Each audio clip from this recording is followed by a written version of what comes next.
Have you ever wondered what causes popcorn to pop? Well, imagine you're a tiny superhero with super sight, and you're watching a popcorn kernel very closely in the microwave. Each popcorn kernel is like a little treasure chest, filled with a tiny drop of water inside. When you put the popcorn in the microwave and turn it on, it's like the popcorn is sitting under the sun on a really hot day. The microwave makes the water inside the popcorn kernel get really hot, turning it into steam. But here's the cool part. The treasure chest, the kernel, is locked really tight so the steam can't get out. The steam tries to push its way out, making the pressure inside the kernel build up. Just like when you blow up a balloon too much and it gets really tight. Eventually, the pressure from the steam is too much for the kernel to handle, and with a big pop, it bursts open. This big pop turns the kernel inside out, and we get the fluffy white popcorn that's super fun to eat.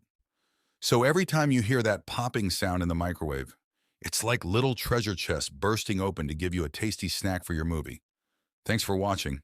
Until next time.